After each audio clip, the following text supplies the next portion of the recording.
Ja nüüd lähme me edasi järgmise ettekandega ja see on tegelikult päris põnev ettekanne, sest see on nüüd selle sektori täna siis mööblitootmise sektori uuring, suur uuring, mille kommentaarideks ma kutsun siia Peeter Võrgu, kes on aastaid olnud ettevõtjate abiline, konsulteerinud ja analüüsinud läbi aja.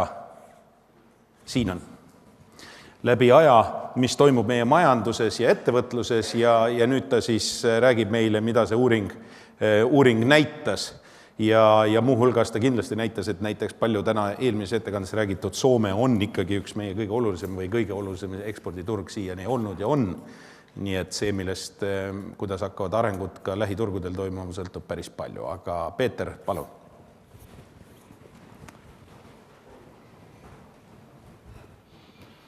Tere hommikust, ma olin see, kes pildi peal oli.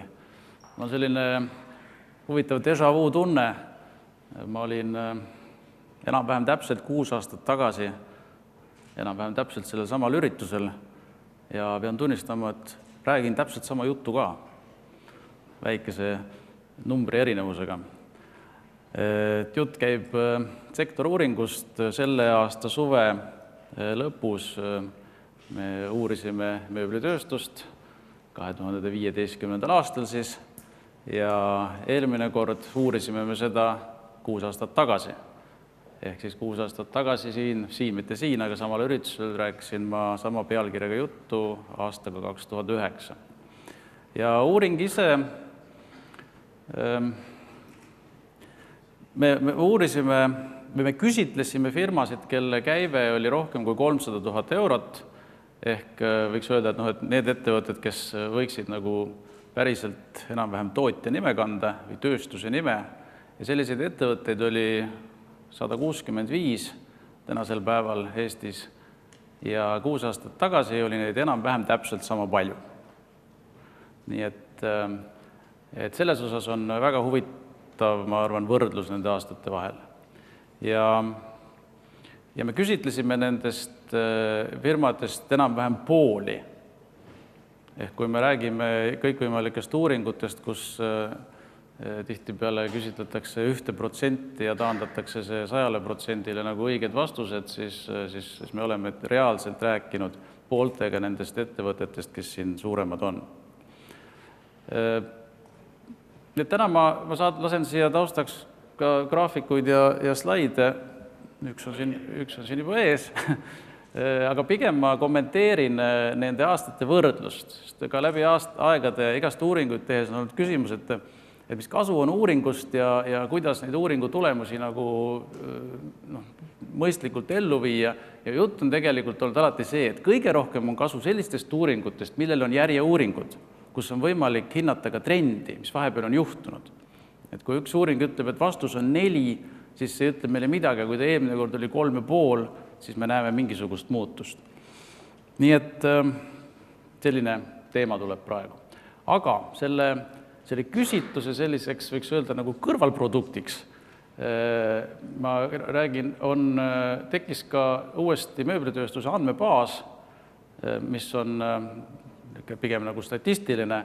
Kuna me need andmed oleme võtnud riigi käest, ehk siis äriregistrist, siis üksiknumbritele võib-olla pole vaja tähelepanu pöörata, aga vaatame nagu mõningaid jälle selliseid kokkuvõtteid.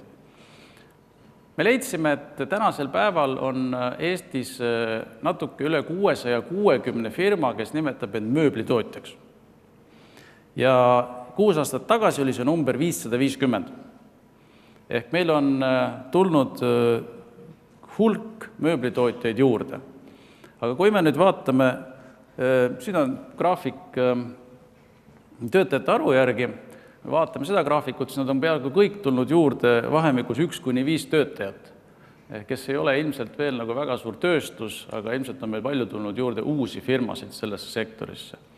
Samas, nagu ma ütlesin, see suurema käibega firmade hulka töötajate arvuga, see on jäänud enam-vähem samaks. Ja meil on üldse Eestis umbes 20 ettevõtet, kellel on üle 100 töötaja. Samas meil on üle 500 ettevõtte, kus on alla 10 töötaja. Aga see on ilmselt igas sektoris selline sarnane olukord. Kui ma ka nüüd vaadata veel seda graafikut siin ja sellest järeldusi teha, siis kui meie ettevõtete arv on kasvanud selle 6 aastaga 23%, siis töötajaskond on kahanenud 12%. Ehk meil on rohkemate firmadega vähem inimesi tööl, mis ilmselt viitab efektiivistamisele ja mis ka pärast natukene välja tuleb. Nüüd 2/3 neist firmadest on kasumis, veerand on kahjumis ja mõned sellised numbrid, mida siin ees ei ole, nüüd võrdluses, tegelikult see statistiline võrdlus on 7 aasta tagune, siis 2007. aasta andmetel oli keskmine mööblitootja käive 790 000 eurot. Ja kui eelmine uuring sai tehtud 2009, mis oli tegelikult masuaeg, siis sellel ajal see käive langes mõnevõrra ja täna on see keskmine käive 740 000 eurot, ehk natukene väiksem kui tol ajal. Aga siin tuleb arvesse võtta ka, et firmasid on juurde tulnud, see on selline statistiline teema. Kuid võib-olla tähtsam fakt on see, et 2007 oli keskmine firma kasum 42 000 eurot. See langes üsna drastiliselt 2009 umbes kuskil 30 000-ni ja täna on see 26 000. Ehk keskmine firmade kasum on madalam isegi kui masu ajal. Jällegi teatud statistiline teema võib siin sees olla, aga mingi teema seal on, eks ole.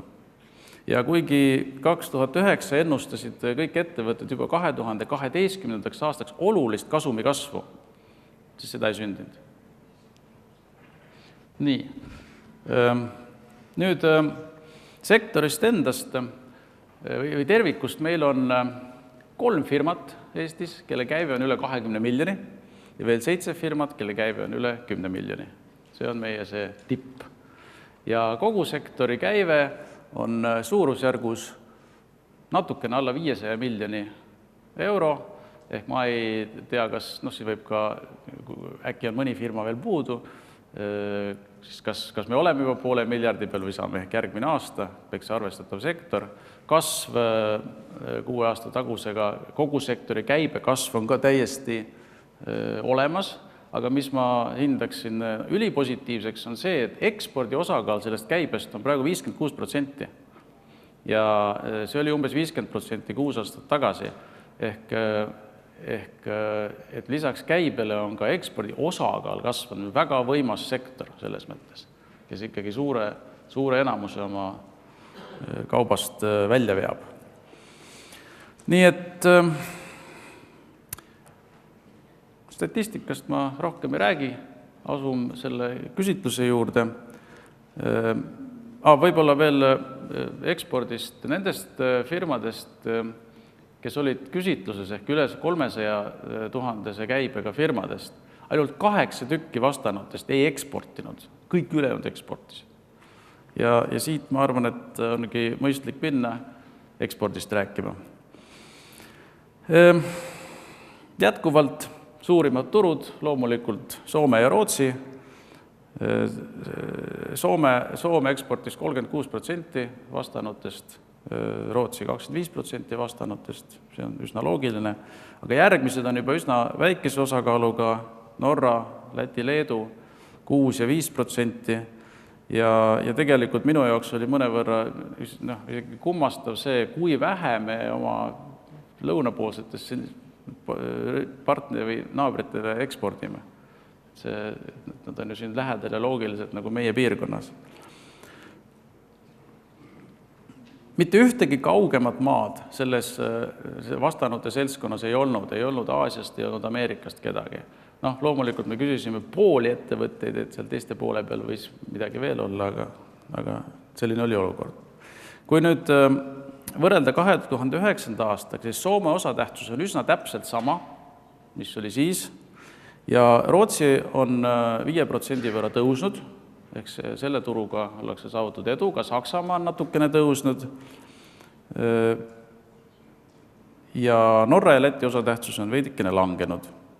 Ja olulisi uusi turge 6 aastaga ei ole tekkinud. Nüüd me küsisime selle küsimuse, et kui te plaanite uutele turgudele minna, siis mis need on? Ja 2009 sooviti eelkõige minna Rootsi, järgnesid Norra, Saksamaa, Taani ja Inglismaa.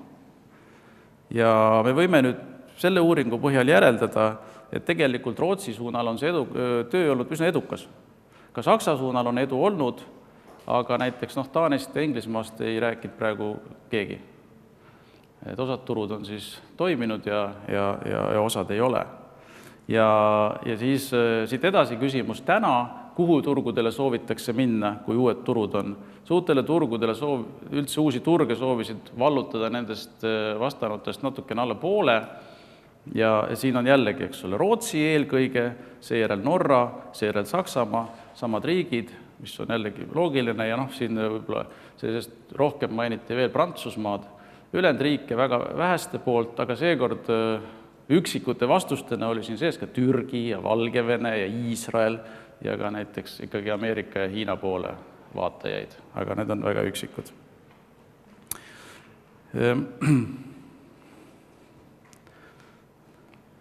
Nii, küsisime, mis on ekspordi suurimad takistused ja nüüd seekord tuli välja, et kõige rohkem vastati hinnakonkurents. Ehk ilmselt on hakanud saabuma aeg, kus Eesti ettevõtetel ei ole enam väga kerge müüa välismaale siinse hinnaga, kas on siin hind tõusnud või on turud muutunud. Ja sellele järgisid tööjõupuudus, piiratud tootmisvõimsused, klientide leidmise raskused ja kui ma nüüd omavahel kokku lõin selliseid nagu praktilisi pooli, mis on firma väiksus ja finantseerimise probleemid ja sellised asjad, siis niisuguste osakaal oli 31%, kolmandik umbes ja sellise turule sisenemise ja klientide temaatika oli kokku 18%, mis ongi ilmselt nagu ekspordi võtmeküsimus, 10% probleeme polnud, aga see, et hinnakonkurents on tekkinud teemaks, on üsna suur muutus, sest 6 aastat tagasi viidati hinnakonkurentsile väga vähe. Ja siis olid suurimaks probleemiks 2009 majanduse seis, mida täna vastas ainult 2% ja partnerite leidmine ja muud turunduslikud küsimused. Ja mida me toodame lühidalt, kõige suuremad tootegrupid, elukondlik mööbel ja pehme mööbel. Elukondlik mööbel oli suurim tootegrupp ka 6 aastat tagasi, selles osas pole palju muutunud, aga mis on muutunud, on see, et meie firmad on oluliselt rohkem spetsialiseerunud. Et kui varem oli see palju ühtlasem see rivi, siis, ja paljud ettevõtted tegid mitmeid erinevaid tootegruppe, siis üsna selgelt võib öelda, et täna tehakse eelkõige ühte tootegruppi ja sellega tegeletakse.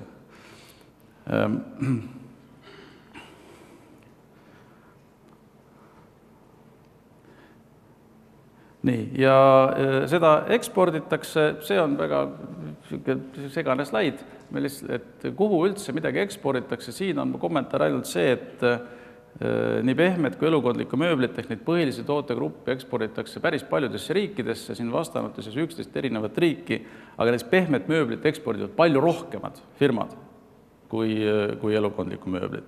Samas, viidates siin eelnevale esinele ja sellele teemale, päris palju tootegruppe eksporditakse ainult Soome, ainult üks turg.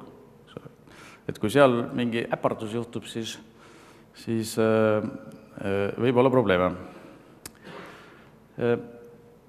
Nüüd edasi küsisime, et millised on põhilised müügiargumentid ettevõtetel ja läbi aegade ja läbi kõikide sektorite, igal pool on see ikka hea hinna ja kvaliteedi suhe, see on nii olnud ja see nii on, aga teiseks on tekkinud vastusena pikaajaline kogemus. Kolmandaks paindlikkus. Paindlikkus on alati olnud teine. Ehk see on ilmselt ka mõningane selline märk, et meie firmad on saanud suureks, tugevaks, kogenuks ja nad suudavad seda ka välismaailmale öelda, et me oleme kogenud. Et siin on teatud väike muutus. Nüüd edasi lähme natuke juba ekspordist üldise äri poole ja küsisime ettevõtte tugevuste kohta, siis ikka see sama hinna ja kvaliteedi suhe on tugevus, see sama, mis on ka müügiargument ja see sama kogemus on tekkinud teiseks, paindlikkus kolmas, et need on enam-vähem samad asjad. Aga üks kommentaar, mida ei ole siin slaidil kirjas, ettevõtted ütlevad, et nad on hakanud kasutama oma toodete müümisel omaenda müügivõrgustikku versus partnerite ja teiste firmade müügikanaleid. Ja siin on olnud üsna suur muutus 6 aasta tagusega. See oma müügivõrgustik oli praegu 44% versus 28 6 aastat tagasi. Ja edasimüüjate turustuskanalid on langenud 32-15%. Et jällegi meie omad firmad on hakanud suutma ise oma tooteid müüma ja ilmselgelt jäetakse rohkem raha sellega nii-öelda koju. Mida ettevõtte tugevuste all enam ei mainita või mainitakse väga vähe, 6%, et tugevuseks on kvaliteetne toode. Ma juba 6 aastat tagasi ütlesin, et tegelikult kvaliteet ei saa olla ettevõtte tugevus, see võiks nagu eeldus olla. Et ilmselt ta nüüd täna sinna ongi jõudnud. Nõrkused on vast põnevamad. Suurim nõrkus tööjõu puudus. Ilmselt imestada väga midagi ei ole. Ja see on tegelikult aastatega süvenenud või viimase 6 aastaga. Ei ole paremaks läinud. Ja sellele järgnevad turundus ja müük ja kõik muu üsna vähe.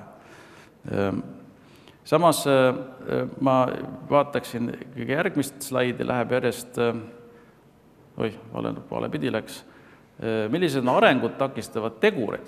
Me vaatame tänaseid nõrkus ja kui me vaatame arengut takistavaid tegureid, siis kvalifitseeritud tööjõupuudus kasvas järsku 44%. Üsna tõsine nagu kokkuvõte. Ja siin vähene turundustegevus ja klientide nappus, loogiline igas müügitöös. Aga 22% ütleb vastust ei ole. Nüüd 2009 uuringus olid suurimad takistused turundus- ja müügitöö ning finantsteemad ja tööjõuprobleeme mainis vaid 7%. Milline muutus? Ja ehk ma tulen selle peale võib-olla veel korra tagasi. Ja üks ainus küsimus, mida me seekord küsisime, mida eelmine kord ei küsinud, kas on erialaspetsialistide puudus? Ja siin vastas juba 76% firmadest. Jah, meil on erialaspetsialistide puudus. See on, arvestades meie seda võimast ja ägedat sektorit, kes nii palju ekspordib, siis on see väga drastiline nagu kommentaar. Ja siit tuli välja, küsisime, keda vaja on, siis Gislereid oli selgelt kõige rohkem vaja. Aga aeg tiksub armutult lõpule. Ma tahtsin teha mõned huvitavad faktid veel ajaloost. Et tegelikult kõige esimene sektoruuring, mis Eestis üldse tehti 1999. aastal, see oli puidu- ja mööblitööstuse sektoruuring. Me tegime selle koos Eesti Konjunktuuri Instituudiga tol ajal. See oli natuke teistmoodi uuring, aga sealt saab välja tuua mõningaid selliseid seoseid nüüd juba siis nagu läbi 3 uuringu ja mõned huvitavad faktid. 1999. aasta suurimaks nõrkuseks oli tööjõud, 45% vastanatest. Samas probleem oli suurim ka 2009, kuid vähem, 23%, ja sama probleem on suurim ka täna. Ehk see üks ja sama probleem domineerib meil üle 15 aastat.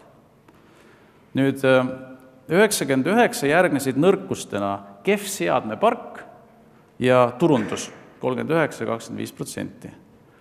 Vahepeal on suutnud ettevõtted väga korralikult investeerida. See on tulnud välja igalt poolt. Ja 2009 oli seadmepark jäänud juba kolmandaks 12% ja turundus 25-21 langenud. Nüüd täna nõrkustena mainivad nende teemade osatähtsust 6-7%.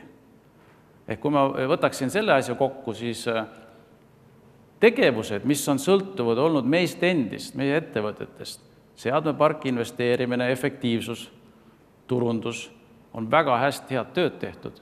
Probleem on langenud drastiliselt, kuskilt 20-30% vastanutest 6-7 peale. Tööjõud mis sõltub kutsehariduse reformist või ma ei tea, ühesõnaga sellest, kellele me maksu maksame, ei ole midagi muutunud. Väga vähe. Ikka on suur probleem. Ja tundub, et jätkuvalt on suur probleem. Inimesi on ka vähe, aga see on ja vabandus seegi. Vot, ja põhiline tugevus on täpselt sama nii 15 aastat tagasi kui täna. Hinna ja kvaliteedi suhe, see pole ka muutunud. Nii et siin on kokkuvõte sellest lühikesest jutukesest, detaile ja muid asju ja veel muid küsimusi ja vastuseid saab ilmselt lugeda sellest tööst, mis Mööblitööstuse Liidul on. Ma vast ei hakka seda ette lugema, kuna mul vilgub siin punane tuli. Ja suur järeldus on see, et meie mööblitöötajad on suurte kogemustega arenevad ja paindlikud ettevõtjad. Turg on üsna paigas, ettevõtted on juurde tulnud, pikaajaline kogemusega ettevõtted on suuremad ja tugevamad kui kunagi varem. Et väga hea sektor, ainult suur sõltuvus Soomes. Aitäh, Peeter, ilusa kokkuvõtte eest. Ja kuna aeg on ka nii kaugel, et väga palju siin küsimusi esitada, siis ühe ainult küsiksin.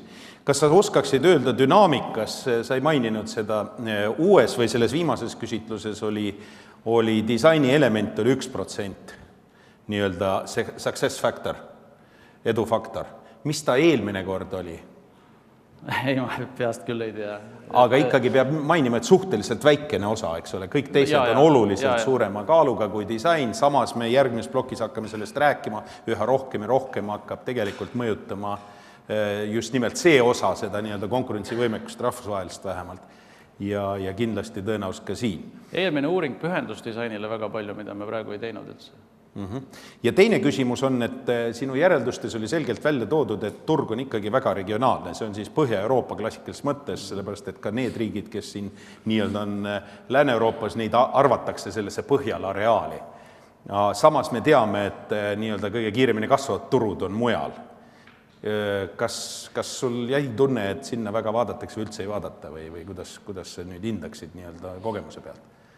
No kuna ma vaatan kahjuks küsitluse tulemusi, mitte ei küsitlenud ilmtingimata ise, siis see tunnetus on ikkagi sellise nagu numbrite järgne, aga tunne on küll selles, et meil on ikka väga suur sõltuvus Soomest ja Rootsist.